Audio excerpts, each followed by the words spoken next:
AJ Streamers, lo has pedido y te lo traemos. Porque en este canal, vosotros sois lo más importante. Y por supuesto, os escuchamos.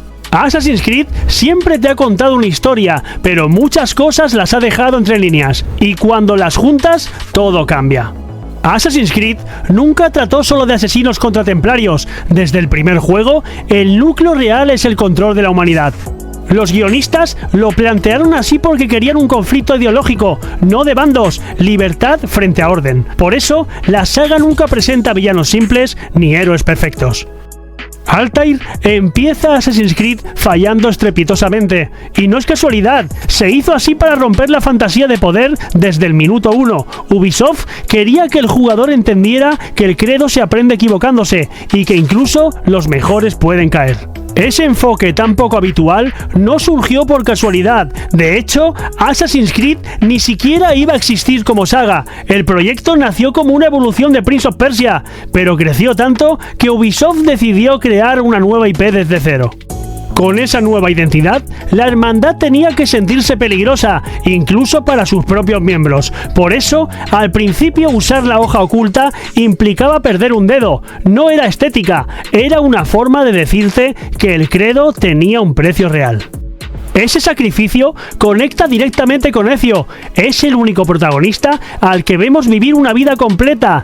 Nace, crece, madura y envejece. Ubisoft quería que el jugador no controlara un icono, sino a una persona de verdad. Todo ese recorrido se resume en una frase que muchos repiten sin pensar: nada es verdad, todo está permitido. No significa caos, significa cuestionarlo todo. El credo no te dice qué pensar, te obliga a decidir por ti mismo. Y justo aquí entra el Animus, porque mucha gente cree que te metes en el pasado y ya, pero no. El Animus reconstruye recuerdos, no es una grabación perfecta. Por eso la vida en Assassin's Creed no es la vida real, es sincronización. No te mueres, te desincronizas, porque te sales del recuerdo correcto. Y si eso te parece un detalle técnico, hay otro aún más fino. Cuando el juego te dice desincronización, en realidad te está diciendo te estás saliendo del guión histórico, te estás saliendo del recuerdo. Ese concepto es lo que permitió que la saga tenga libertad de gameplay sin romper la historia. Y como el Animus es una reconstrucción, el presente siempre importa. Por eso Desmond no es un personaje más, es el hilo que conecta todo. La saga se pensó desde el inicio como pasado más presente, no solo como aventura histórica. Y aquí va un detalle que muchos pasan por alto. En Assassin's Creed, cuando el UDES mínimo desaparece en ciertos momentos, no es cinemático por estética, es una forma deliberada de hacerte sentir que estás dentro del recuerdo sin interfaz moderna estorbando. Y cuando ya estás dentro, aparece la primera civilización, los Isu. Y aquí es donde la saga hace su truco. Lo que a simple vista parece magia, en realidad está escrito como tecnología avanzada. De hecho, el mayor secreto de la saga es este. Assassin's Creed puede parecer histórico, pero su columna vertebral es ciencia ficción. Por eso existen los fragmentos del Edén. No son reliquias mágicas, son tecnología capaz de manipular a personas. Y eso explica por qué los templarios no encajan como villanos de manual. Ellos creen que el mundo necesita orden. Es incómodo, pero es lo que hace que el conflicto funcione. Te obliga a pensar. Y si te fijas, la saga te lo recuerda de forma constante. Muchas veces los templarios tienen razón en el diagnóstico, pero el remedio es lo que asusta. Ese matiz es internacional, porque Assassin's Creed siempre ha querido que el jugador dude. Y hablando de dudar, el parkour no es solo moverse bonito, está diseñado para que te sientas por encima del mundo. Literalmente. Un asesino no se abre camino, lo observa desde arriba, elige el momento y desaparece. Por eso en muchos juegos la arquitectura está pensada como un puzzle invisible de rutas. Tú crees que improvisas, pero el diseño urbano te sugiere líneas de movimiento sin decirte ve por aquí. No parece un tutorial, pero lo es. Y esa sensación de control se remata con otra idea que a la gente le encanta, la vista del águila. No es un poder mágico porque sí, es la forma que tiene la saga de justificar leer el mundo como un asesino.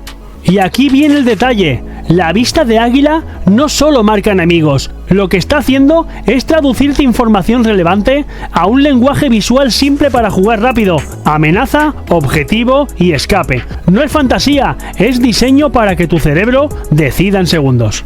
Y ahora cambiemos el foco. No todos los protagonistas nacen asesinos. Edward Kenway empieza siendo un pirata oportunista y por eso su historia engancha, porque es más humana. Y ese giro fue tan potente que cambió la saga. Black Flag demostró que la libertad del mundo abierto podía pesar tanto como la misión principal. Ahí Ubisoft vio que la gente quería vivir el mundo, no solo seguir una ruta.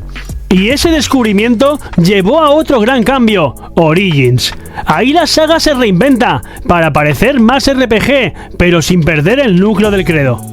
Y el secreto detrás de Origins es que no solo cambió el combate, cambió la filosofía de progreso. Pasas de ser un asesino letal desde el minuto 1 a convertirte en uno con el tiempo. Eso altera cómo percibes el mundo y cómo te enfrentas a él. Y Bayek además no funda la hermandad solo por venganza, hay un punto de responsabilidad, que esto no le pasa a nadie más. Ese matiz hace que el origen del credo tenga peso emocional. Y aquí es donde Assassin's Creed juega fuerte. Cuanto más avanzas, más te deja claro que el verdadero enemigo rara vez está en primera fila. El control real siempre se mueve desde la sombra, igual que los asesinos. Por eso Odyssey, aunque se vaya a lo mitológico, sigue siendo Assassin's Creed, porque lo divino sigue teniendo explicación dentro de sus reglas, tecnología ISU interpretada como mito. Y un detalle importante, Odyssey te deja elegir protagonista, pero la saga no lo trata como borró al otro. La idea es que el Animus decide qué versión está reviviendo. Eso mantiene la coherencia del universo sin romper la libertad del jugador. Y Valhalla remata esta etapa con algo muy claro: identidad.